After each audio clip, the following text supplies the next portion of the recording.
And welcome to the Glacially Musical Pouredcast live-ish, because now you can see my stupid face and want to punch it more. I, of course, am Nik Cameron of Glacially Musical, joined by Keefy, the man of the Midwest who's never been here. How are we doing today, buddy?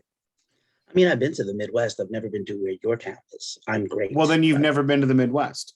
Because if you'd been to I'm holding a pen to look professional. So I'm hoping, I'm going to put it down.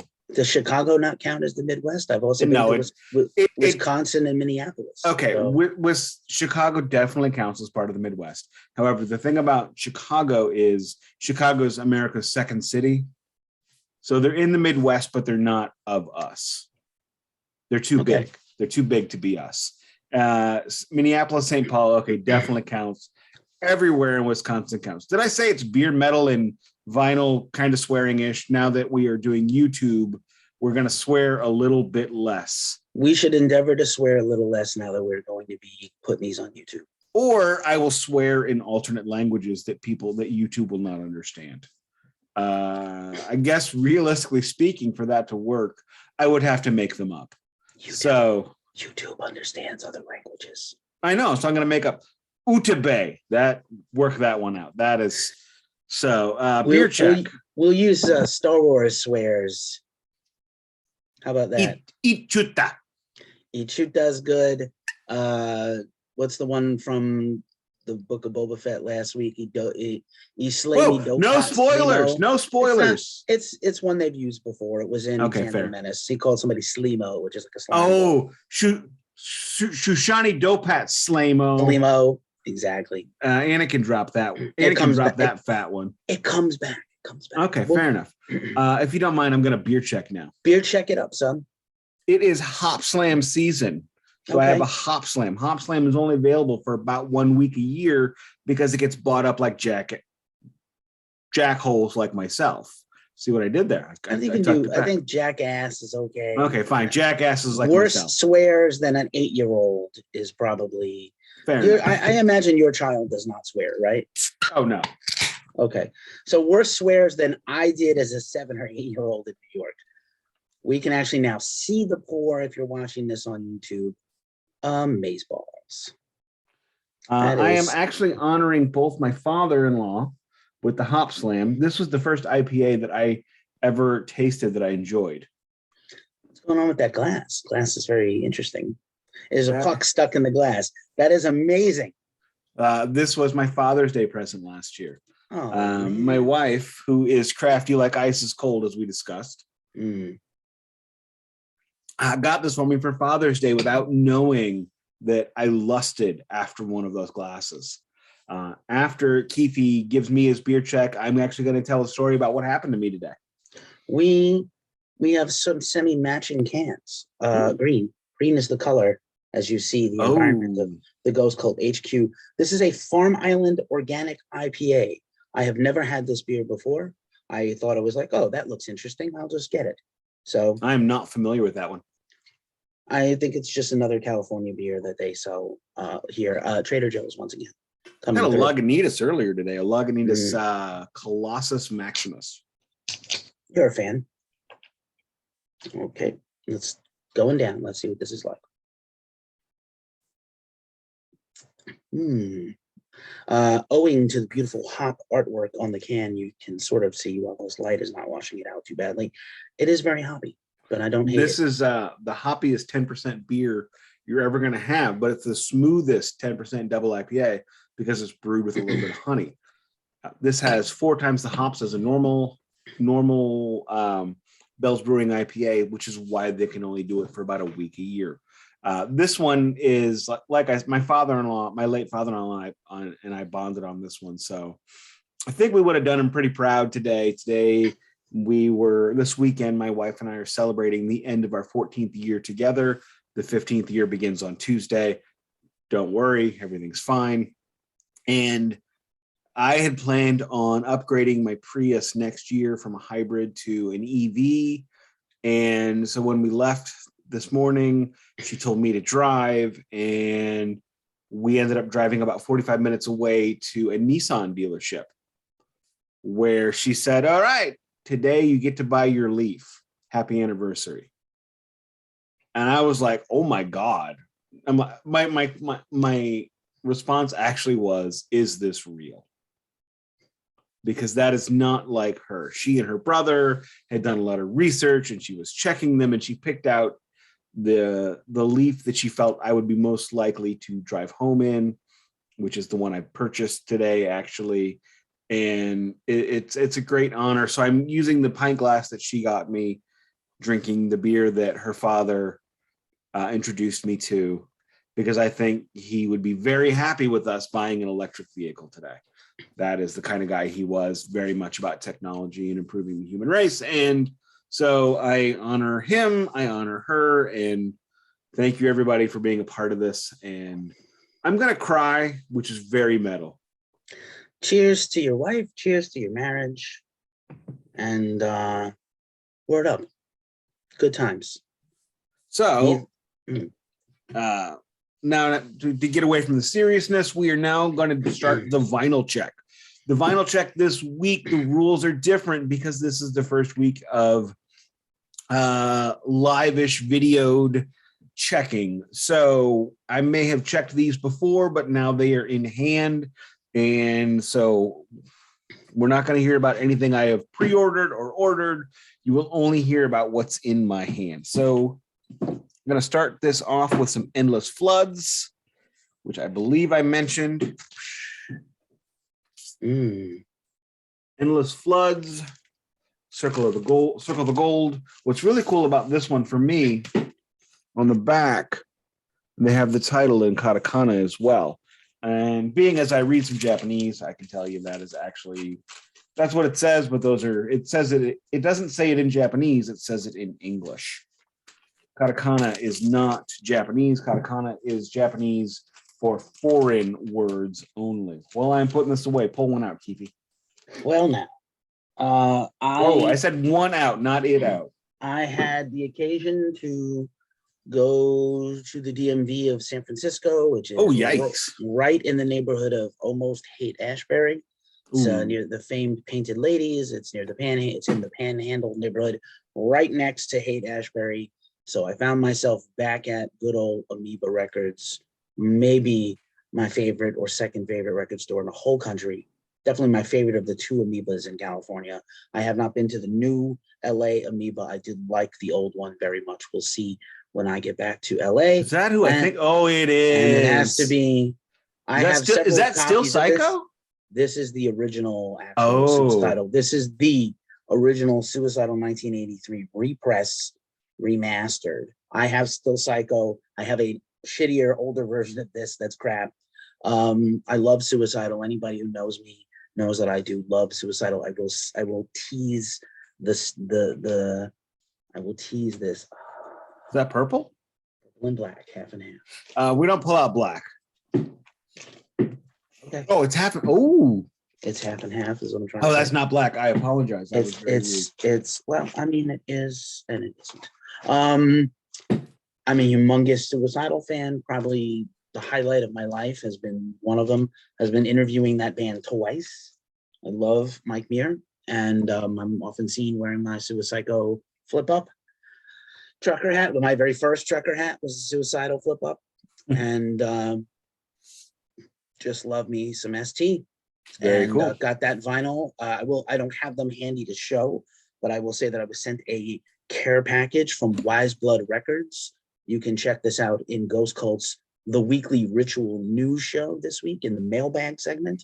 But in addition to a free shirt and an enamel pin and a light switch with artwork on it, they sent me 2 CDs, which I'm compelled to shout out because one of them is Lavaborn, probably one of my favorite heavy metal albums of last year. It's also, I'm a little biased because the singer of Lavaborn is Chris Latta, who writes for Ghost Cult magazine. You might know him from some of his stuff gets published in the Dune charts. And he's an awesome person, as well as Entropy, an incredible technical death metal band. They gave me 2 CDs along with a little care package of merch. So shout out to Wise Blood Records. Check them out for all the fine Midwestern heavy metal and trad metal and stoner doom.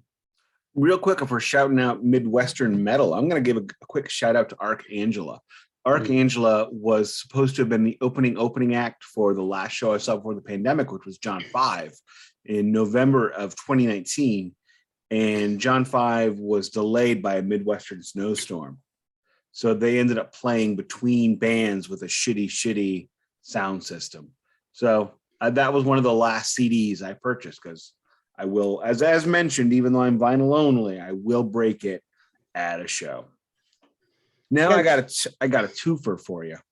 All right. Oh, you should have just rolled with your two. No need to. No, I got more than that. I got 3 after that. Oh, then just run through your vinyl. I needed you to start because I was getting that one back in the thing, and my OCD would go nuts. So while I was in Moline last week, I did go to Ragged Records in Rock Island, Illinois. Shout out to Rock Island, Illinois. I'm surprised that not as many people are getting killed there as it looks like they are. But hey, they got a great record store. I'll say it. Okay. Picked up Jimi Hendrix, The Rainbow Bridge. $12. Amazing shape. It's already been cleaned and spun. It's got some great stuff on there. That was during the 70s when major labels were still releasing posthumous Jimi Hendrix records, which were a little bit squiffy. I know you're supposed to buy the Experience Hendrix ones, but after I bought The Cry of Love last year in Memphis, I thought, wait a minute, you bought these things to put them out of print so nobody could buy them, and now you're re-releasing them. So you know what? You go to hell. You go to hell and you die, and I'll buy whatever I find, especially if it's $12. I spent $30 on Cry of Love. Again, it was on Beale Street. I had just eaten at the Jerry Lawler barbecue place. I was feeling good. People were doing flips on the street with fires. I don't remember. Anyway, also at the same record store, I picked up a copy of Fraley's Comet Live Plus One, which I did not have. Amazing shape. It is a cutout.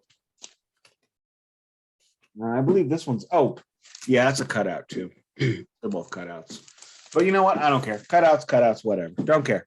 Going backwards a little ways, did get my copy of David Lee Roth, Crazy from the Heat. Gotta say, the jacket is a little beat up, but the record itself, and as you can see, it's been placed into the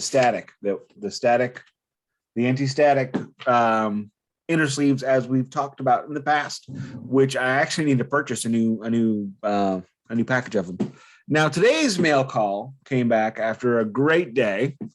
So it starts off with, now let me tell you the story. Clouds Stay Satanic on Bandcamp Friday posted that they had the full amazing deluxe editions of their re-release, Your Doom Is Yet to Come. So I was drunk on a Friday night. It was Bandcamp Friday. I'd had too many. And I went, I'm broke. I can't afford this. I've got credit cards. And then I discovered I did not buy the special edition. So I don't have the Zippo. I don't have the slip mat. I do, however, have Your Doom Will Come. I don't have the crazy cool silver splatter. I feel like you had this record already, though. No, I don't have this one. Okay. Oh, it came with a poster. Oh, that's cool. I will never use that, but whatever. I mean, maybe you could put it in the new room. I don't do posters. Not my deal. Oh, I like the splatter. Now, I want to point out something. One of the great things about Clouds Taste Satanic is static-free inner sleeves. I do not have to replace it. They already included it. Now, I wonder for the sort of more underground bands, like that band, what is the cost differential to upgrade to that type of sleeve as opposed to a plain old paper sleeve? I don't know. I did look into a couple of years ago helping finance a pressing for a friend of mine because I wanted that record on vinyl. And it turned out he was not prepared to pay as much money as anything to press it. His opinion was he'd already lost enough money on it. So totally fair. That's most bands. But then again, if you have already your entire budget as a band should be the recording and after. I will, not to criticize anybody who's got a clue about the pricing, drop a comment. I can tell you about the pricing. I looked on into YouTube or on Twitter or whatever. You have to. The thing about pressing on vinyl is you need to be able to sell 300 to 500 copies, right, on vinyl alone in order to make the price reasonable. And the each little, so it costs about $9 to press a legitimate copy. It costs about $12 to press a copy with all the bells and whistles, plus shipping, plus this, plus that, plus paying, so that's where you're at. Now, for my last record of the day, another cutout. Yo, see, again, we've been talking about some of these records. Death Wish 2 by Jimmy Page. I have never heard it, and I am interested. So I thought, what better way to listen to it? I mean, I think I got that for $5 or $6 plus shipping. So it's badass. That would be a great record for you and Duncan to review on the Department of Metal Antiquities podcast. That'll probably happen, however, not for a while, as tomorrow. I can say it because the episode will hit first. But as of tomorrow, we are recording Coverdale Page, which I happen to have. Of course, you have it ready. I'm deeply jealous. On Brazilian vinyl. I'm really looking forward to that potential re-release. There's supposed to be some cool stuff, including 5 or 6 new tunes. David has been touting it. If there are 5 or 6 new songs, I will probably buy it. This album here was a Father's Day gift. I received a certificate, which is still on my refrigerator, from my wife and daughter, that said, "You are entitled to purchase one record regardless of cost, and we will not say a word." This year, go big. Go really big, like $10,000. I screwed up. What I should have gotten was Motley Crue self-titled. Martin Shkreli, Wu-Tang, $1 million. Poor Nick. I shouldn't make jokes when he's swigging. This is an amazing limited edition beer. Yes. Don't spit it out. And not on that nice raglan shirt. What is Motive a band? I don't know. Yes, Motive is a band formerly led by my old friend Steve Bouchard, who was a close friend of my cousin's, who was in a band called Crucible, which is where I first met him. Then after that band broke up, he started a band called Travail, not the Travail you've probably heard of. Okay. And when he moved to Arizona, he started Motive. And last year, 2 years ago, 3 years ago, I've lost all track of time. In the pandemic, he put out his last album on Motive on vinyl, and I have a copy of that. Okay. There's actually a Glacially musical vinyl review of that record, which is one of the few vinyl reviews that I purchased the record in order to review it because it was worth it to me. All right, then. Now I was just curious. One of my former bands has a song called Motive that is not good. This is very good, especially if you like thrash death. Here's a fun. Oh, I do like thrash death. Here's a fun thing. One of my band interviews on YouTube here for Ghost Cult, somebody was like, oh yeah, I played in bands. Did you play in bands? I played in bands. Most of them were terrible. And somebody from one of my bands texted me and was like, dude, what the hell? Our band is terrible. I was like, not your band that I joined. My bands were terrible that I led. Your band that I joined as a backup guy was already good and befouled by me. But the self-depreciating humor did not translate to that person. Took it very personally. What do you mean shitty bands? So I'm really sorry in advance, Fonzie, or in retrospect, and I already apologized via text as well. I'm sorry, I have to put this back. Yeah, no worries. It's driving me crazy. Talk. No problem. Very nice on those vinyls. We had recently talked about David Lee Roth and Crazy from the Heat. You've been tweeting a lot about that. I love Ace Frehley and Frehley's Comet. That looks really cool. Love Hendrix. Great copy of it too. All of these are in great shape. Of the what I'll call non-authentic while he was alive / just passed away Hendrix albums, that's one of the better ones. I saw Rainbow Bridge at like 13 or 14, and it was like the music on this record has nothing to do with that movie. I'm aware. Yeah, I know. Even though it's the official soundtrack.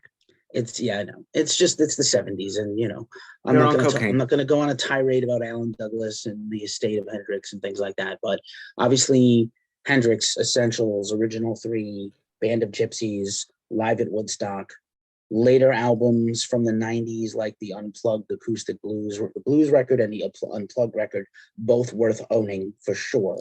And then in my experience personally, and we all base our experiences based on where we are, especially in terms of records. If you can find a Jimi Hendrix album for $15 or less, regardless of regardless of the origins, where it comes from, who owns it, just buy it. Just buy it. Yeah, I've got of course. probably 6 nefarious Jimi Hendrix records now. Right. Well, we just don't want to try to have them, but I understand.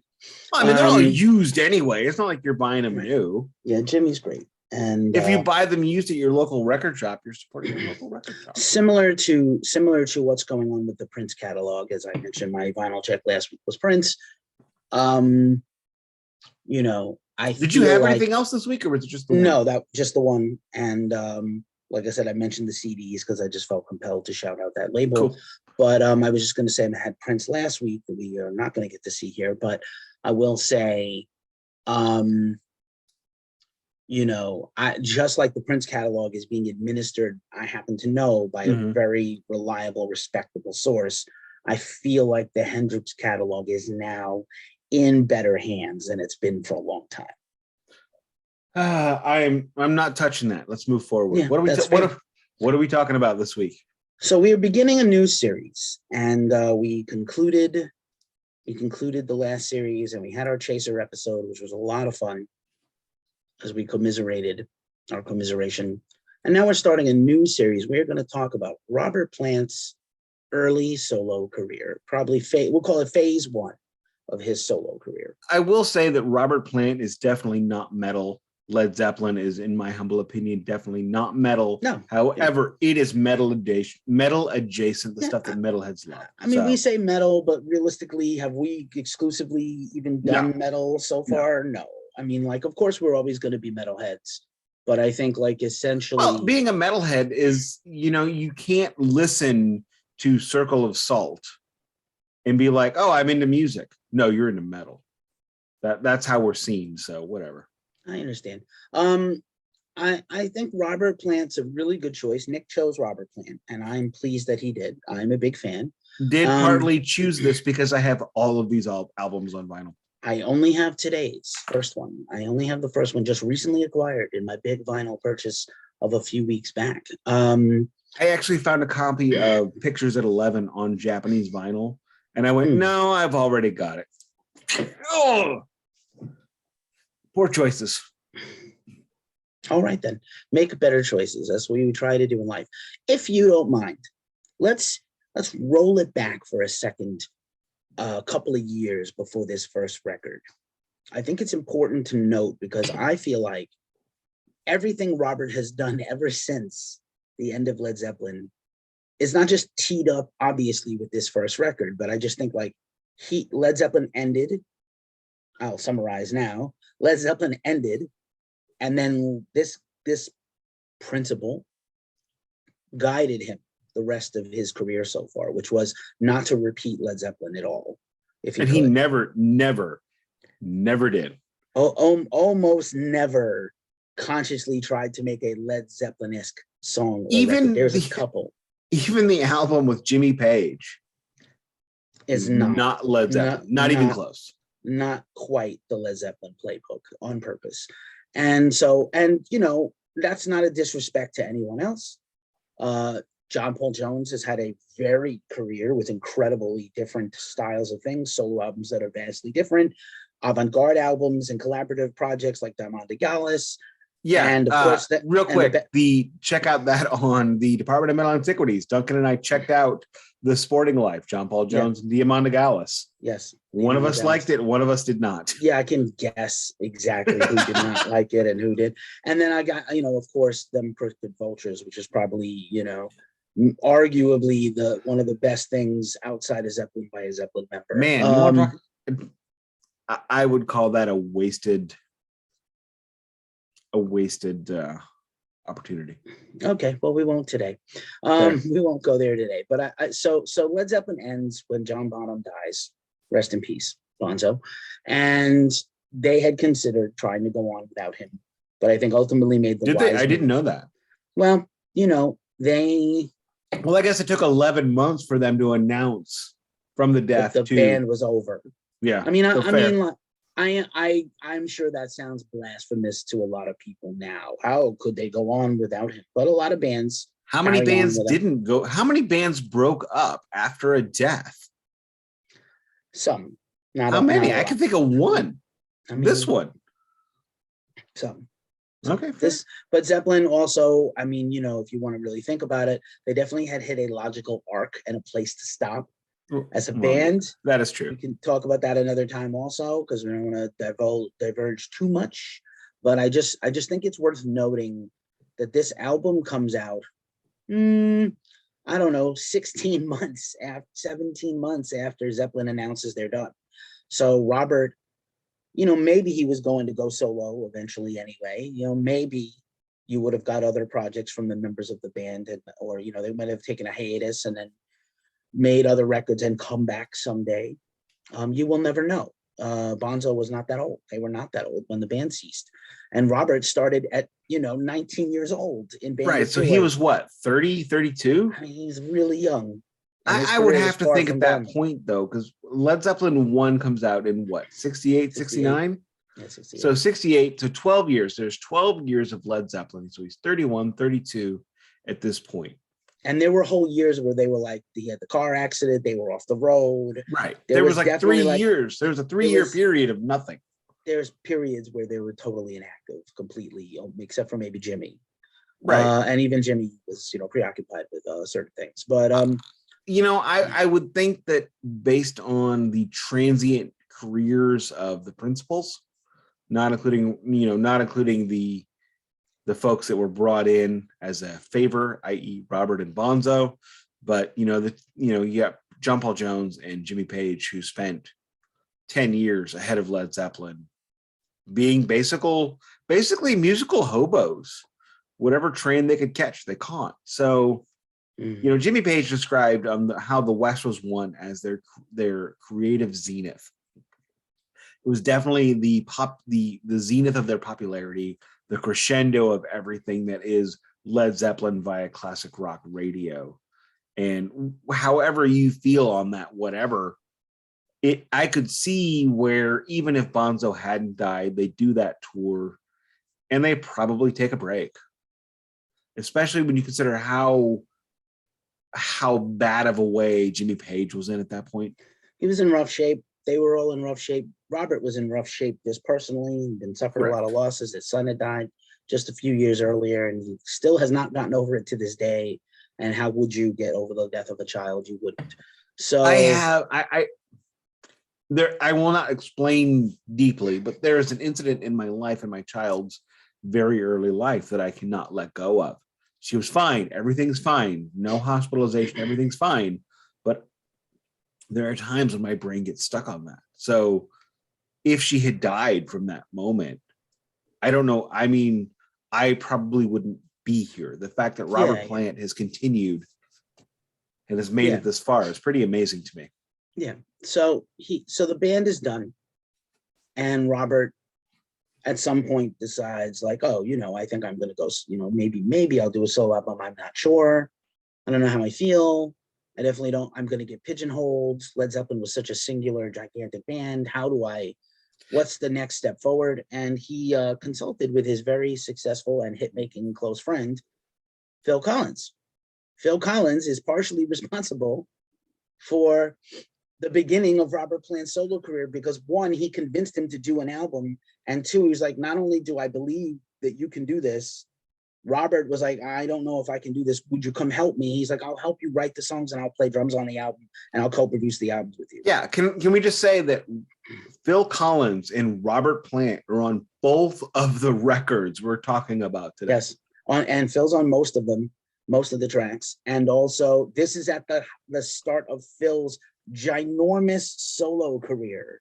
And 2 years before the ginormous Phil fronted, however, Genesis. I mean, Phil is exploding in a way that Robert Plant never did. That's also true, but Phil, inarguably, Phil is one of those artists of the '80s that literally, if I say Phil, I mean Collins. Oh yeah, metalheads might say Anselmo, but like most people, pop culture people, pop music people, Phil Collins was enormous, still was enormous in the '80s. His officially took over in Genesis in '76. Officially made his recorded debut in '77, and his first solo record, Face Value, was 1980. So he preceded. And what Land of Confusion was about 84, 85? 87, 88. Oh wow, I missed Invisible Touch is Land of Confusion. That's okay. Oh, I lost the light. But anyway, you're still sexy. I'm still pretty damn hot. In my Dr. Teeth and the Electric Mayhem shirt, I wore Janice is my imaginary girlfriend. Yes, she's all our girlfriends. No. Anywho, so what else do we have to say about? I wanted to bring this up because it's a bold move to go from the biggest band ever, again, similar to John Lennon and Paul McCartney and George Harrison and Ringo. Only thing I could compare it to step from an Ozzy. That's it. That's the end of the whole list. No. I think the Ozzy one was different because Black Sabbath was, he got off the boat like a week too late. Frankly. I guess, but he was fired. But also, like his, I know he had nothing against Dio, but Mob Rules and Heaven and Hell did not ship millions of units, and Blizzard of Oz did, by the way. So hate to go there. I mean, Blizzard of Oz had Randy Rhoads, and that's also true. You know what? I love Dio. Do you know what would be fun? Little shop talk. Everyone stop listening for just 1 second. Black Sabbath and Ozzy of the '80s head-to-head comparison series. Okay, maybe. Write it. Someone write this down because I'm gonna forget. We'll have another This is our current. This is our '80s week or '80s month 80s run. Right. We will have another '80s one again in a few months. But I just thought it was interesting to set this table because you're absolutely right though, because Robert Plant not only left the biggest band in the world, but he has refused to return. He has refused to return, and that's something we can talk about maybe a little more appropriately at the end of this run. But I think because he logically should have gone back by now for something, a tour, not just these one-off things. But so Pictures at 11 forms, and it's definitely unique as Nick is holding up a second beer, which is this is a anniversary IPA by 21st Amendment Brewing. Is that anniversary and honor your anniversary? Oh, serves you right. Welcome to YouTube, where the Glacially Musical Pouredcast makes sillinesses. Continue. I've wasted half of this. It's a colorful beer. It's a very colorful beer. I'm covered in beer. Hopefully none of it got on your vinyl. That would be a tragedy. Oh, I might have just, all right. Nick is like the Pope, body of Christ, beer. When you drink crazy heavy IPAs like I do, sometimes they blow up. It blew up. I can live. This just proves how wrong Godzilla versus King Kong was, because I spilled beer on my keyboard and we're still going. So I just think it's an interesting place to start, is to just give a little background. Robert, who was, again, the iconic frontman of all time, arguably of all time, at least of that era, arguably peerless as a singer, had doubts about that he could even entertain a solo career and what kind of solo career he had, which tells you a lot about him personally, and that he, was very cognizant of the fact that despite all the praise, he was concerned about how he would be received as a solo entity. Real quick, just point out that Robert Plant was a frontman in Led Zeppelin during the era of the Doors, Jimi Hendrix, Janis Joplin, moving on into Pink Floyd, moving on into Kiss, moving on into The Who Mark II, moving into Deep Purple, and now we're into the 80s as a solo artist. That is the landscape that he traversed. All before he was 35. Correct. At to age 32. I mean, that's insane. Yeah. Wild. So Principle of Moments, though. Pictures. Pictures at 11. Because my computer hates me. Fair. Yeah, that's next. But yeah, so Pictures at 11. The coy, maybe a little nod to the press, who was always indifferent and bitter. And do we need to explain the title a little, because it is 2022? Pictures at 11 was typically the 11 p.m. was the news time in the 70s and early 80s, where when something happened, Pictures at 11 meant watch us to see filming of it, to see a film of the news that had just happened. Indeed. So, I mean, now news is a 24-hour cycle that basically kills you. Also true. I also want to just point out that I think this album cover is super interesting. Love it. Love it. It definitely inspired George Michael's Freedom 90 video, where, so Robert has to almost burn down Robert Plant of Led Zeppelin to have Robert Plant the solo artist. So Correct. Literally he's in a room with a photo of him on fire that he clearly set the fire as he's smoking a cigarette with a Zippo lighter next to a hose that he could be using to put out the fire, but he's just chilling, so casual, so smart and subtle at the same time. And he's dressed in early 80s regalia. He is the king of 1982. I don't think he's got on Gazelle shoes, but he could. He is wearing a winter coat minus sleeves. True, fair. That was I remember in 2nd and 3rd grade having those sweet ass puffy coats where you could take the sleeves off, and that's Robert Plant wearing the same coat that I did in 2nd grade. Except he did it well. Yes, this album came out when I was 10, so I can't swear that I had a photographic memory of it. I remember the hits from my childhood because they were pop radio hits, and he did have some hits, especially on the first few records. And yeah, but also like revisiting this album now has been, a little bit of a treat. So perhaps I have zero recollection of this album from the time frame. I mean, in fairness, when this came out, I'm listening to Motley Crue, Iron Maiden, Quiet Riot, the new way, and Kiss, even though somehow they found themselves in the modern era with Lick It Up. So I just don't remember any of this. Yeah, and again, I'm trying to think about like most of the contemporary 70s bands are already disbanded. Correct. Or not making commercial hit songs, except for, maybe your Grateful Dead, who I don't like, but that's when they had hits in the 80s, the sellout era.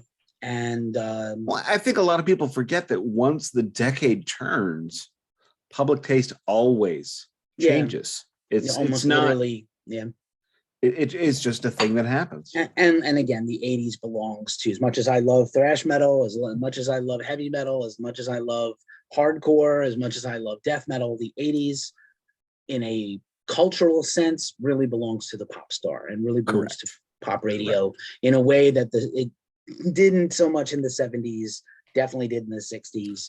And Robert is trying to, where's his footing? If I don't repeat the steps of Zeppelin and I want to make truly original new music, who am I and where am I?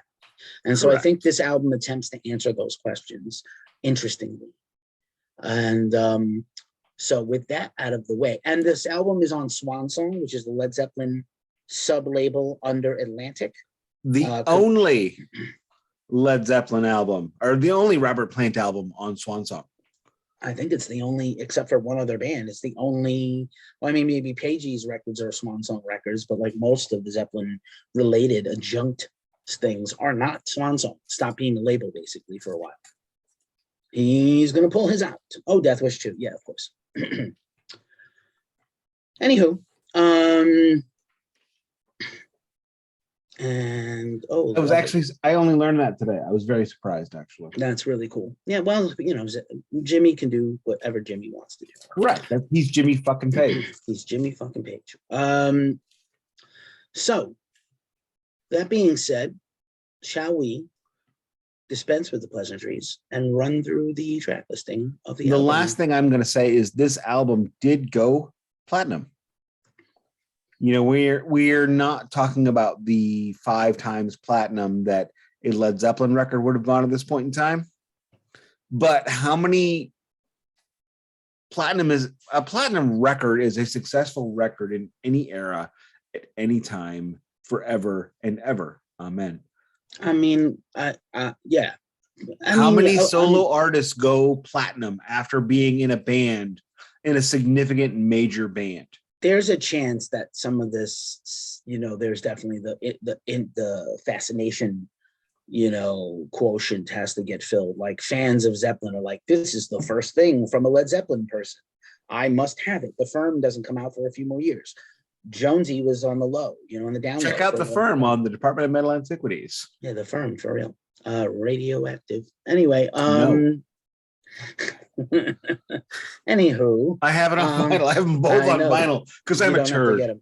You don't have to. I won't. I'm not. I don't want anybody to see my PJ pants. They're Pac-Man. Yeah, that's fun. That's Pac-Man. Pac-Man's awesome. I'm wearing wakey eggs and bakey pajamas, so it's fine. I've not better done than wakey hands off Snakey. Hey now. So yeah, the track listing. Let's hit it. All songs written according to Wikipedia, a source of sources and not 100% accurate sometimes. All songs written by Robert Plant and Robbie Blunt, who's a famous guitar player and multi-instrumentalist, except for Burning significant Down career for that gentleman. Yeah, for sure. Burning Down One Side, Fat Lip, and Far Post were all written by Plant, Blunt, and Jez Woodruff, the keyboard player on this album, and a longtime associate with Plant and others. So, kicking off with side 1, and since we both had the vinyl on this, we can approach it like a side 1 and a side 2. I will let you do.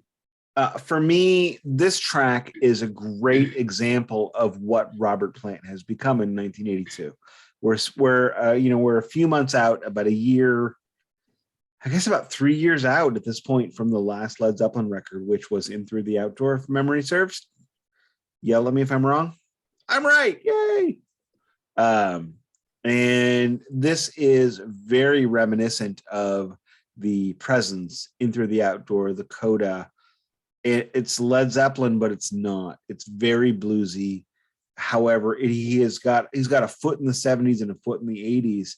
And that is a concept that 99 times out of 100 fails. However, this works. Yeah, this was Burning Down One Side is what we're referring to. It was a legitimate hit song, was on radio. It does not sound like Led Zeppelin, although Robert, it doesn't. I disagree with that a little bit. Anything that has Robert is going to sound like Zeppelin, but I just mean musically, it would have been very easy to try to ape the tropes, if you will, of Zeppelin, even late era Zeppelin, and it doesn't. I don't think it does. I will say there is some Jimmy Page aping throughout this one and the next. Not a straight up Xerox, but there are tropes that were recycled to an amazing effect. Fair enough. It definitely has a groove, and Robert does a lovely job singing. He's correct, really great throughout this record. And I would say he's almost restrained. And again, Robert himself spent the whole late era of Zeppelin bucking against everybody's expectation of him as the caterwauling, youthful, ripped out crotch song. He The he same didn't guy. feel youthful at that point, which is No, he was why beat to crap by life. right, which is why, and we'll get to that later. Yes. Second track, and my favorite track on this whole album, is Moonlight in Samosa, which is a very, to me, romantic, almost R&B style song. And love the guitar work and Robert's beautiful crooning, like very smooth voice on here, like really, nice lyrics, very, thoughtful and purposeful song. What I love about this one is it's got a nice little flamenco bit. It is slow. It's a great pullback from the first track. My only complaint is it goes on a little bit longer than it needs to, which tends to happen on solo records more than band records. But it's we're doing good. We're doing well. This is a solo record from a less than principal member of a extraordinarily popular band, and I'm digging it. That's unusual for anyone, really. We move on to Pledge Pin. Now, doing a great dynamical thing. We're up tempo. It is very synthy. Plant has arrived as a solo artist at this moment because the first two tracks feel Zeppelin-y, but each track, and we talked about this when we did Metallica, how Metallica back in the day at least wrote their albums vertically. The first song was the first track, and that's how this album feels. It feels each track has less Led Zeppelin than the previous track. And if you're going to go solo, there are two ways you can do it. You can go solo with the way you feel you need to be, or you can ape what you did. Fair enough. I really had not thought much about this track in the intervening years between listens. I get that it was a single, probably one of my lesser favorites on the record, but then again, I do respect the merits that it has. It's a solid song to me. I don't think it's great, but did not stick with me all these years the way the other ones have. But yeah, it's solid. I will go to your point, your just recent point about Moonlight and Samosa going on too long. Slow Dancer, which closes side one, is like 8 minutes long, and it's fully unnecessary to be this long. Yeah, but Slow Dancer goes on for 8 minutes, and it feels like Led Zeppelin. So it starts off like Led Zeppelin, and it ends like says Led Zeppelin on side Which one. Led Zeppelin? So here's the thing. Late era Led Zeppelin. Yeah. It definitely has a... the Led Zeppelin when Plant was more in charge of Page, because Page was on the heroin. Sure. I don't think anybody was in charge. I think Jones and Bonzo were in charge, actually. But yeah, I know what you mean. All of My Love and, oh yeah, in the Light as opposed to Kashmir. So I get you. I do get you. It's those, okay. And all three of those songs are similar, and one is great and the rest are not. Oh, hard disagree. But anyway. Okay, fair. Worse Than Detroit starts side 2. You got to flip that record. I don't understand the meaning of the song in any way. No, if it was an he doesn't joke, even say Detroit in the song.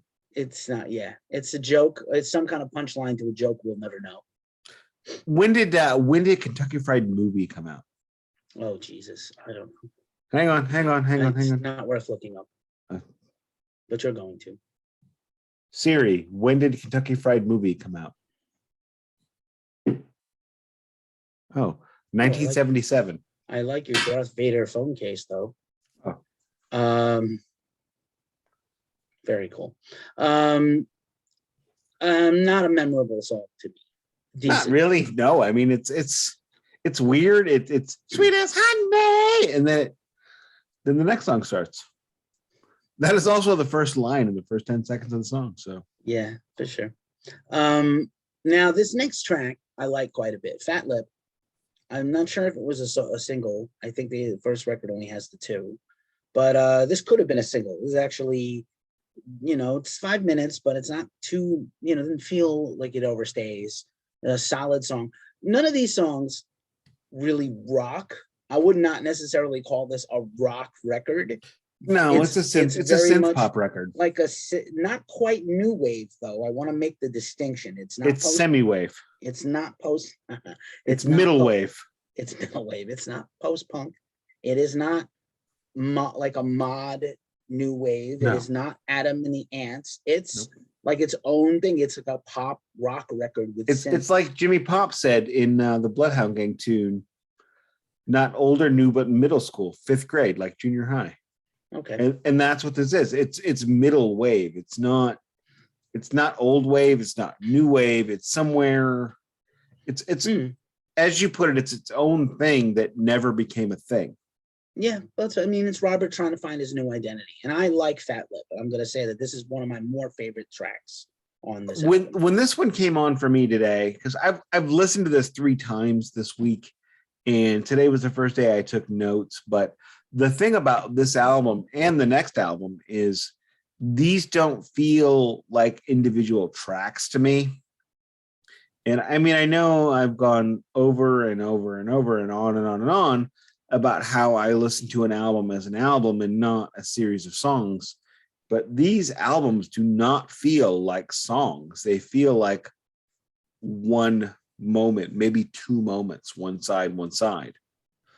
And then this particular track is when it really felt like, wow, it's just more and more movements for me. Yeah, I don't disagree with that. Makes sense. Could have been, on one hand, writing with new partners, on another hand, trusting other, who's guiding the process. Robert is technically listed as the producer, but really Phil is the co-producer. Phil, who has had a ginormous, so already in 2 years has put out 2 banger records as a solo artist and 2 Genesis records. So imagine this is like the 5th record he's worked on in less than 2 years. Holy moly. Pretty nuts. So we move on like that's funny. Like I've Never Been Gone. And love the intros. It's mellow, it's beautiful. It is what it is. This the finger pick one? This is a nice finger picking one. Yeah, nice arpeggios. A lot of arpeggios on this record all the way through. It was an 80s thing, I think, actually. Like every guitar player was like, learn your scales and play your... Look, rock that G, rock that E, rock that A minor. There you go. G major, E major, A minor. There's a progression. That's all I've got as a guitar player, for sure.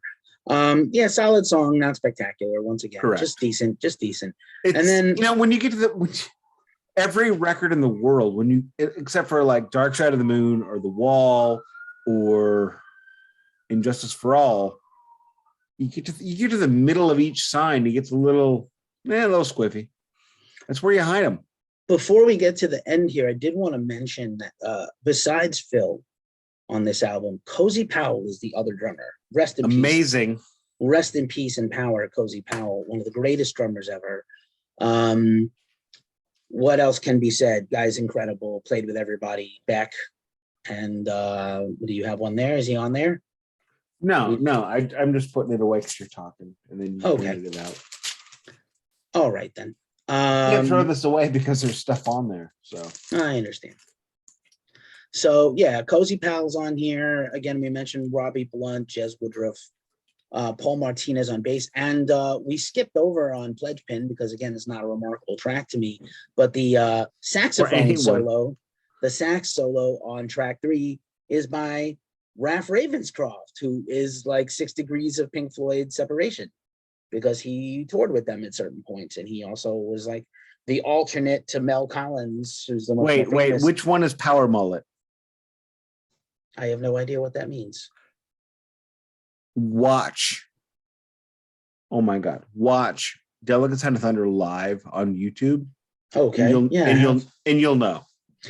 That's Mel Collins. Yeah. Okay. The power mullet, the mullet where he's like got 6 inches of lift and Oh 38 no, inches in the back. that's somebody else. That's Oh. Scott Ross. That's Power Mullet. That's who that is. Scott Ross, Greg Ross. I don't care. It's Power Mullet. Sorry, Mel Collins is more closely known with King Crimson, but he is on Dark Side of the Moon. Raph Ravenscroft is another. He's also the guy from Baker Street, like Jerry Rafferty and Baker Street. So like, you know, that famous sax solo, maybe arguably the most popular saxophone line ever in history. That's not from jazz. So fun facts about what the talent Robert put together, a very talented band to put this record together, didn't always translate. And the final track, Mystery Title. I wonder if some of these were just the starter names and they just kept them. Because again, it just seems like what are these things? You know what? I like this song, but yeah, what is it? And that's all I got. It's techno boogie blues. Fair enough. There's also a remaster extra track called Far Post that I think was a B-side of a single, never released until 2007, and a live track. But you know, solid album. Solid. Very solid. It's probably hits. My favorite Plant solo record, honestly. Oh, okay. I have at least two that far surpassed these first couple. Fair. Well, that's me. We'll get to it. We will. But not too shabby. And you know, he goes out on the road and refuses all overtures about playing any Zeppelin. Much to the consternation of other people. Of everyone. Of fans, of anyone, critics. Why is he not doing Stairway to Heaven and Black Dog? Because he wants to get away from that. Like, it wasn't his choice to get away from it, but now that he's got the opportunity, he's going to pursue. He's going to do what he's going to do. Going to do his own new thing. And, you know, and let's face it, even he was like, you know, oh, you know, Jimmy got all the credit and blame for Zeppelin, which isn't fair to the rest of us, which is not an unfair observation by the guy who lived this shit. Correct. Before we move on to Principle, I want to say one thing. The Principle of Moments tour started where? I do not know. Peoria, Illinois. No shit. No shit. So apparently Robert Plant does play in Peoria. Unlike the podcast. Unlike the podcast. So, are we moving right on? Moving right on? Move it. Moving along. We are, I missed the first period of the Blues game, so let's get moving. All righty. They're just going to lose, so it's fine. Yeah, fair enough. So, Robert comes right back with another platinum record. Well, I mean, that's beside the point. I think that he just comes right back with another record. Correct. 1-2 out of the gate, whether he was feeling fertile or inspired or just felt like, oh, I need to just come right back with another record. I think it's very interesting for the most successful frontman of a band ever to feel a creative urgency to continue to prove himself, 15 years into a career. Agreed. And you know what? This one is, and when we get to it, I'll mention it because all I'm going to say is about it is there's a track off this record that I thought was the worst Led Zeppelin tune of all time. Okay. I didn't know it was a solo tune. I understand. Once again, Phil Collins enlisted to play. Phil Collins, the busiest guy in all of show business. That's amazing. It's truly amazing that this dude is on this album. I just want to verify here because Philip, like, not for nothing. So, like, again, 2 Robert Plant records, right? Face Value, Hello, I Must Be Going, and like also, you know, like just before the singles. So, like, yeah, wow, like super busy, super duper busy. And headline tours and Robert, by the way, I don't think we mentioned this, out of the gate, Robert was headlining arenas by himself. And I think that was probably why people were like, I paid for an arena ticket in the early 80s, which I'm guessing was like $20, $25. because concert tickets used to be like Yeah, eight, but- nine, $10 back then. Yeah, but at that point in time, minimum wage was like what, 90 cents? I mean, something like maybe $1.50. But I don't know. It's wild that like Robert went right to headlining arenas. Because I don't think anybody else in the band did for a while. Like Jimmy Page did when they did The Firm. Yeah, but that's the Firm, which also had Paul Rogers. So Yeah, like, and they also didn't play Led Zeppelin. they also They did not play Bad, and they did not play Free. They eventually did do like a couple of Zeppelin and Bad Company songs toward the end. Fair I just read this the other day. So Fair just enough. not right initially. Initially, they were trying not to. Again, so Principle of Moments is 83, summer of 83, to be, sure. So it was Right. recorded, already started writing and recording at the end of 82.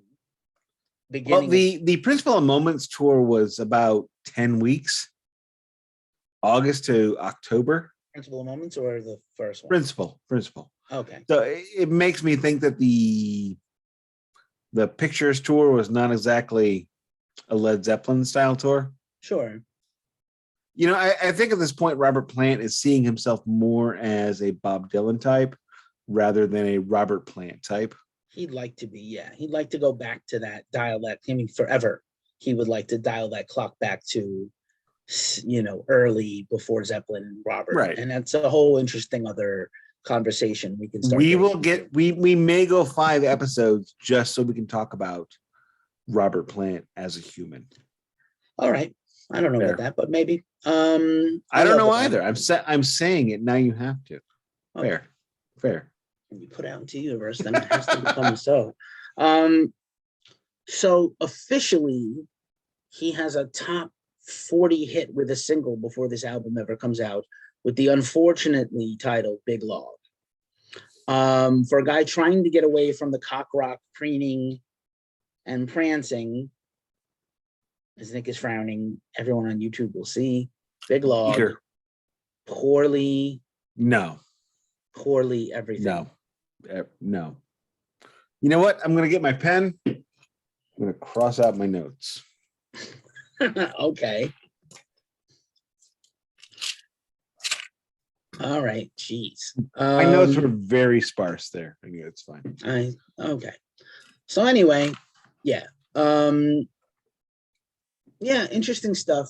The second record is definitely a departure from the first. It's his first record under his own imprint, Esperanza, which many Robert records. That's his? I did not know that. Own. Swan Song kind of ceased to exist by the end of 82. Mm-hmm. And so Robert is like, I want to continue to be on Atlantic. Why not? And so Esperanza is formed as a sub-label, Robert's own imprint. I don't believe he ever put out anybody else, but his own records on it, but still interesting. Fair. And I would say that just before we run through it, I feel like Principle is a much more conventional 80s pop record, even a further departure from Pictures and even a further departure from Zeppelin. I would definitely agree with that. It didn't.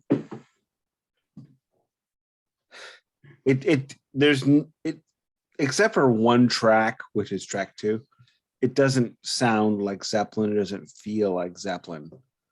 It feels like Robert Plant, Pictures at 11 -1. And that has been the entire Robert Plant solo career. Each album gets farther away from what you know him from, which is fine. I mean, that's a great way of doing it. I don't disagree. And I think, again, what was right for him. Correct. What he needed to do. Right. He's not Led Zeppelin. Led Zeppelin was 4 dudes. Right. You got 2 dudes in Led Zeppelin together, him and Jimmy Page, and they couldn't make a Led Zeppelin record. The only 2 guys that could make a Led Zeppelin record after Led Zeppelin were Coverdale and Page. Those guys over there. Because David Coverdale wanted to be Robert Plant so bad. Okay. We don't have to go there. We don't. Let's go through the track listing. Let's hit it. I'll start. Other Arms leads off the album. This album has many singles. But Other Arms is the first track on the album. It's not the first single. Big Log was released right about the same time as the album. But we'll talk about Other Arms, Robert Plant, Robbie Blunt composition. It's a pretty standard pop tune without much rock. It's only a little rock. Yeah, it's as far away from Pictures at 11 was Pictures at 11 from In Through the Outdoor. There's a definite separation with familiarity. It's good. It's a good track, but you can see where Plant is separating himself from Robert Plant. Yeah, that's fully fair. He's really trying to step, away from this, image that everybody has in his mind. And it's one of the hardest things to do, is to just make people see you in a different light. Change is hard as it is. Change is hard enough by itself without the whole world's perception of you being without the whole world perception saying no. Mm. Well, we can talk about that in hindsight right after this, but yeah. Solid track. It was a hit song. It technically displaced Every Breath You Take by the Police out of the British top charts. Literally not gonna touch it. Not touching that. Knocked it out of the #1 spot somehow. Second track, and probably the most well-known song off of here beside Big Log, In the Mood. Nik hates this song with a furious passion. Oh, furious, yes. Like, I don't think it's a terrible song listening back to it now. I thought it was cute. A lot of artists were trying to appropriate American R&B. Sort of hip hop is not officially a commercial thing yet, but except for Sugar Hill Gang and The Message. There are, we'll call them R&B proto-rap elements in the song In the Mood. Robert is singing, but he's trying to approximate a rap. And listen, I'm the person that says early jazz singing is rap, scat is rap, jazz scat singing is rap. Frank Sinatra or Dean Martin drunkenly gibberishing over the middle break of a song is rap. Death metal is rap. Black metal is rap. All these things are rap. But Robert's hoobajoob jive during the song is in his mind, he's paying homage to American urban music. It's not that good a song. The guitar part is cool, and there's some interesting sonic things happening in here, similar to what Queen did with The Game, and Another One Bites the Dust, which in their mind was a rap song. That's how they wrote a rap song. They heard rap and they were like, oh, let's do that with scratching and bricks dropped into pianos and Freddie Mercury rapping as Nik makes a face. Keith, shut up and get to the point. It's just ultimately, it's catchy. I love the guitar part. It's not that good a song. Somehow this was a hit song. I don't understand why. Help me. I'm going to say this, and I'll say only this. Today in this podcast, I am discussing the worst Led Zeppelin song I have ever heard, which is In the Mood. However, what I did not know through 15 years of Keishi was it was a Robert Plant solo track. Tomorrow on the Department of Metal Antiquities, I'm going to discuss one of the greatest Led Zeppelin tracks that was actually a Coverdale Page track. So both of these gentlemen know how to make a Led Zeppelin tune, but this song sucks. There's nothing about this song that sounds like Led Zeppelin. Again, you're telling a personal story. Correct. You were misinformed. You thought this was Zeppelin. I did. You heard Robert, and you didn't know he was a solo artist because you were a little kid, probably. No, this is when I was in my 20s and mid-20s. Oh, it just sounded like a late era Led Zeppelin song. Not in any way to me. No, this is terrible. Right. There's no quality about it. Can we move on to good songs now?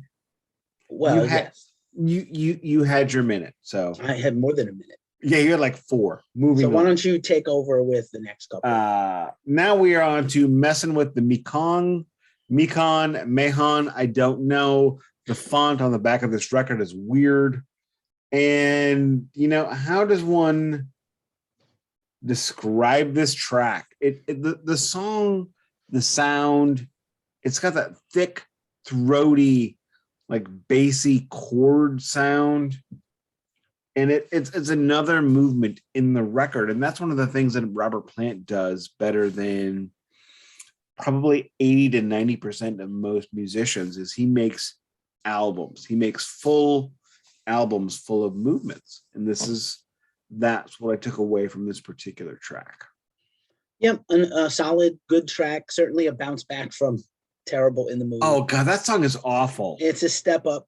Messin is a step up as a song. It's a very good song. It's not a filler. Agreed.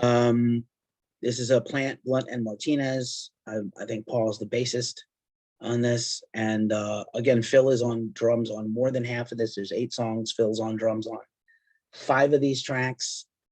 About what he did on the first album too. About 5 or 6. Just about the same. And the Jethro Tull drummer of this era, Barrymore Barlow, plays on a bunch of other drums. There's also a lot of the use of the infamous TR-808 drum machine in places. So very similar to In the Air Tonight, that like synth drum, 80s drum sound played with pads in your fingers is extensively used on parts of this album and on some of these tracks in lieu of an actual drummer. Money making. Just give it that 80s, whatever we're supposed to. It's the 80s. This is what we're supposed to do. I don't know if you've seen the Sound City documentary. I really haven't actually. Oh no, I'm shocked. I know. I'm shocked too. It's on YouTube. You can watch it for free. I know. And I watched it. I just haven't done it. And there was just for a sidebar for a quick second. There's an entire thing about like when the clock struck, midnight, 1980. All this incredible effort and craftsmanship and songmanship and producership of the 70s. None of these are real words. Keep Onyx.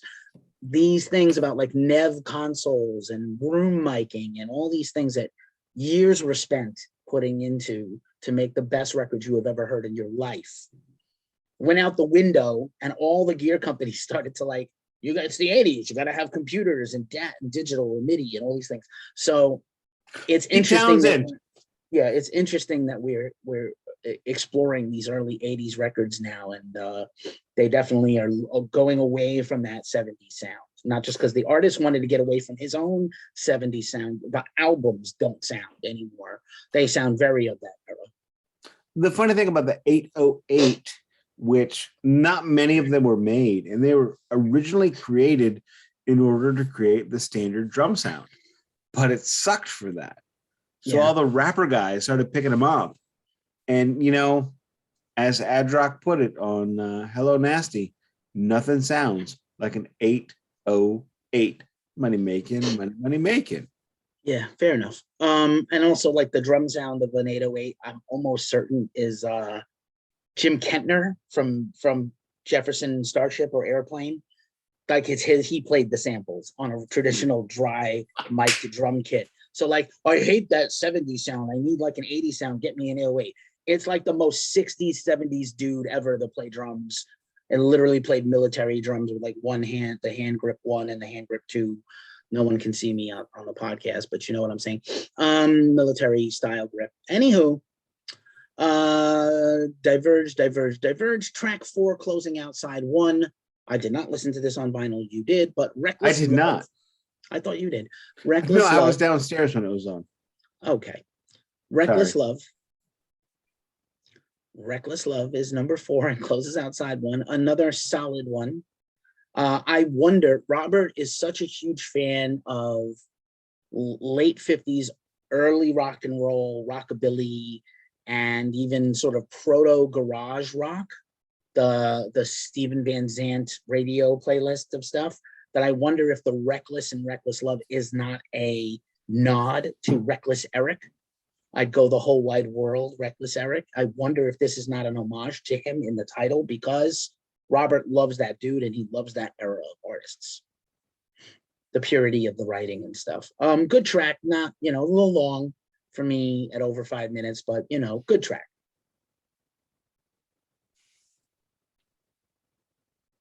Nothing. No, I was Nicholas has downstairs. nothing. I was downstairs while it was on. I Okay, mean, I like don't literally like. downstairs. My record player is upstairs. I was downstairs. All So right, I'm then. flipping the record, as everyone on YouTube already saw.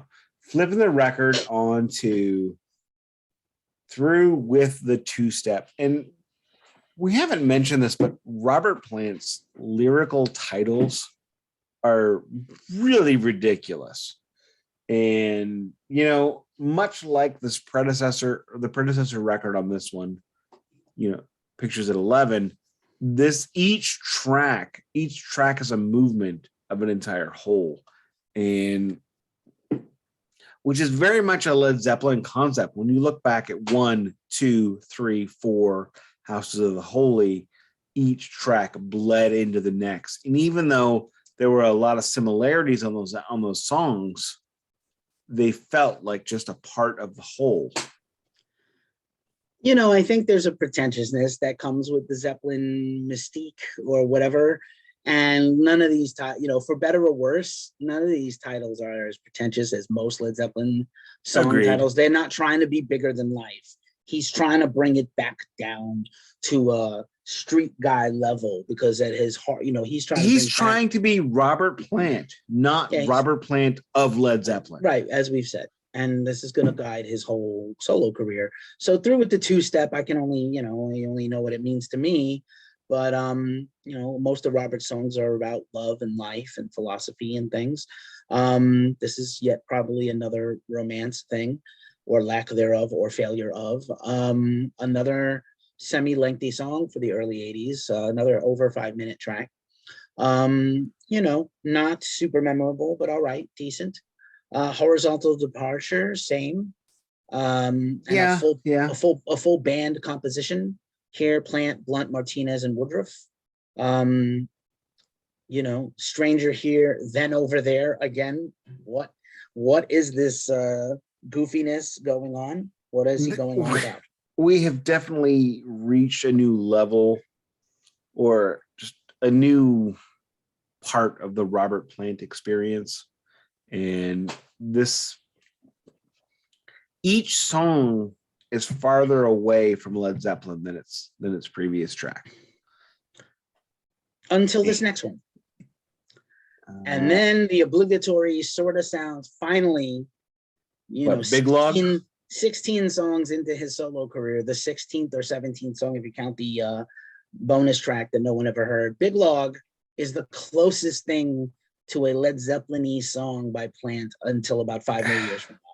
And it's not even that close. It's not that close, but you can hear vocally that he's sort of doing his old school stuff vocally. Yeah, I mean, there is definitely, the way I would put it is, on these two records, there is enough Led Zeppelin teasing to remind you that he was in Led Zeppelin. Yeah, I mean, of course. Like, look, I'm not saying like don't be the thing that made you famous. I agree, and I'm not saying that either that it's right to be completely away from it or wrong to be completely with it, but I feel like there's enough teasing, and I don't like necessarily teasing. However, if you're looking at it mathematically, the man was 25% of Led Zeppelin. Anytime he's going to lean hard into Led Zeppelin, you're only going to get 25% of it anyway. So yeah, it probably is teasing. There's enough teasing, and there's enough walking away from, so where it does and doesn't feel like Zeppelin, which is probably right for a solo artist in a band like Led Zeppelin. Led Zeppelin was the whole of the sum of the parts. It wasn't like Kiss or Pink Floyd or Def Leppard, where you could keep doing what you had.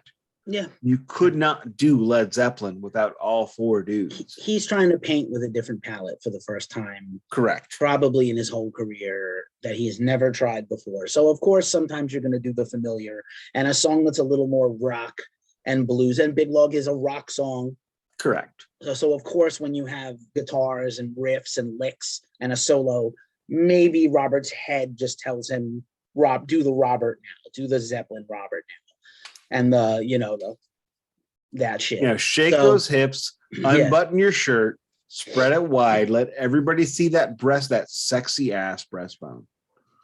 And that little treasure trail of the Robert Plant. We all want it. Sometimes the happy trail. Sometimes we all need to see 1974 Robert Plant. All right, that's fair. It's not my favorite song. I think it's very interesting that it's the last song on the record in a perfect Robert Contrarian way. So, the record label said this is the single. Well, I'm going to put it on the album last because back in the day, most people were not. Let's be real. I mean, Nick probably will skip around a vinyl and be very precise with his needle drop. Most people drop the needle and play through. What the? I'm going to drop F-bombs that we're not supposed to drop because we're on YouTube now. No. You're very salty today. I don't know why. You seem like you're not in a good mood. I don't know. You all right? I'm fine. It's supposed to be a good day. You got a car. It's your anniversary. I'm putting my glasses down. Playing. You're just so salty today. I don't understand. I'm wearing glasses staring at a computer and it hurts my eyes. All right. Probably won't do it again. No, I don't move around. I drop it at the beginning. I was giving you a compliment that you're talented enough, that you're experienced enough. That's what we're going with? Okay, fair. Whatever, man. Anyway, I've had half a breakfast and most of a lunch. Well, that's not my fault. I came prepared. It's not totally. I did the homework and I came prepared. I did not. Breakfast and lunch and I did the homework. So fair. You're smarter than me. Let's talk about how Phil Collins also went on tour with Robert with no billing at all. He did? He toured these two albums. He toured this album especially. He toured that first little run of dates with just playing the drums. I don't even think Robert gave him a shout out because that wasn't even a thing back then. Philip just I'm going to honor my promise to my friend and go back him up. What a treasure that Philip. Is it fair to say that this solo album is a supergroup? No, because he didn't write on it. I wish he had. I wish he had let Phil write. What about you had Phil, you had Blunt, you had Robert and other kids? But Robbie Blunt is successful, but I don't think he's well known. All right, fair. And I think Philip, for whatever reason, he's not sharing his songs, or maybe Robert just needed to exert his authority over a band and to have another big name guy collaborate and write with. Maybe made him look didn't want to look weak. I think at this point, Robert Plant had to be Robert Plant just. Yeah. Because when you're coming out of I know we've said this multiple times today, but Led Zeppelin in 1979 is the biggest a group has ever been. Yeah. Despite the troubles, they were huge. They were still huge. They could have continued to be huge, actually. Right now, if Jimmy Page and Robert Plant go on tour without John Paul Jones calling it Led Zeppelin, they could get away with it. They will sell with the exact same group they had as the Page and Plant tours. Oh yeah, I love that tour. That's I saw that tour. I saw the first one. But if Page and Plant go on tour as Led Zeppelin, because Jimmy Page owns the name, I think. So if they go on tour as Led Zeppelin with the exact same group they played arenas with, they're playing football stadiums 3 nights. They're going to play 3 nights in Austin, Texas. Yeah, I think that ship has sailed and we're not going to get it. Well, it has, but we're just talking about he's 25% of the biggest group in the history of the world. Yeah. Any final thoughts on this record or the first 2 records? The first 2 records, I think, were very good records. And I bought both of these at an antique mall that no longer exists. I got about $5 a pop.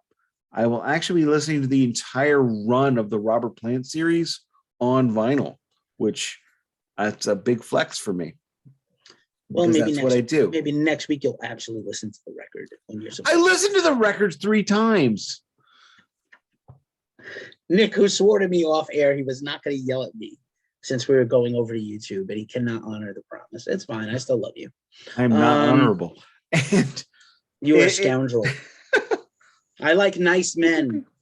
I'm nice men. You're a scoundrel. You like me because I'm a scoundrel. Anyway. Don't do that. Empire. Why do you like it? Exactly. Anywho. These albums are good albums. They are close enough to Led Zeppelin to keep that fan base, and they're far enough away to distance himself from that and create his own identity. They are the perfect kind of solo records, especially for in that particular band.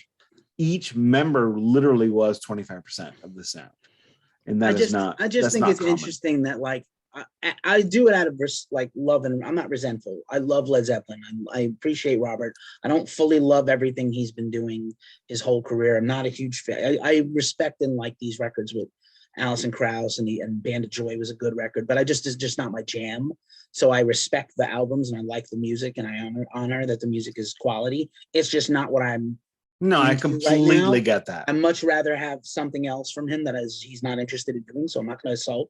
I'm a fan, and I'm going to love what I love and not love what I don't love. But I will say that unlike everybody else, Robert has bucked against this notion that the fans, myself included, want to pigeonhole him into. He's everything, almost every decision. What are people going to say about me? How does this compare to Led Zeppelin? How can I make this not Zeppelin-y? This is his thought process, because like everything Roger Daltrey has done sounds like The Who, and everything Phil Collins, except for his pop stuff, if he made a progressive rock record, it would sound like Genesis, because that's what Phil is known for besides his pop stuff. And so this is a super interesting conundrum that almost no other artist has followed through on, because most of the time people are afraid of alienating their fan base. So it's like, well, I'm going solo. I want people to like what I do. I don't, John Anderson of Yes's solo albums all sound like Yes albums because he's the voice of Yes, and his music sounds like Yes, even when it's him making it. So, it's just interesting to me that Robert has just defiantly not made a Zeppelin-y rock record. There's a couple of songs here and there down the road we're going to get to that I do love, but not. But I mean, look at Jimmy Page. Jimmy Page was the sound of Led Zeppelin. He did one. Well, maybe Death Wish 2. I don't know. I haven't heard Outrider, I would say. I don't even see. I mean, you're going to say Page and Coverdale Page. I think Outrider is like his attempt at like re-Zeppelining Zeppelin, if you could take that like. Yeah, but Coverdale Page sounds like Zeppelin, whereas Outrider sounds like a fart. I guess. But Coverdale Page does have them both on vinyl. Yeah, I understand. I'm just saying. And we're not talking about Pagey here. We're talking about Robert. I don't think anybody could do Zeppelin by themselves. No, yeah, I didn't. Well, that's not what this is about. I'm just saying the conscious choice to not worry about it, or to worry about it, but not to do it. Just to not do it. I'm sure all his managers, and I'm sure Atlantic Records was like, could you give us one song in E minor with a riff and scream over it? And he was like, fuck no. Look, can we just get Immigrant Song 2? Yeah, no, he hates that whole notion. He would never, and I understand. And I get it, and I appreciate Robert. I appreciate the fact that he was willing to make an artistic choice. Yeah. And do it. And he never reneged on that. But it should also be pointed out that we're not talking about somebody that needed to have a multinational successful quintuple platinum record to pay his mortgage. Not at all. He did not. He doesn't ever needed to work ever again, actually. Correct. So every song at this point is gift. They're not all continue to be gifts, but the fact that's why Jimmy Page can continue to just curate the Zeppelin catalog, because he doesn't need another dollar. He doesn't need another pound, as it were. No, but I have nothing else to add to this, because any more would be beating a dead horse. Do you have anything else, Nicholas? I have nothing else. I will say this week, thank you for listening. Thank you for watching. If you have watched this, I will post links. This is the Glacially Musical Pouredcast. It does not play in Peoria, although apparently Robert Plant does.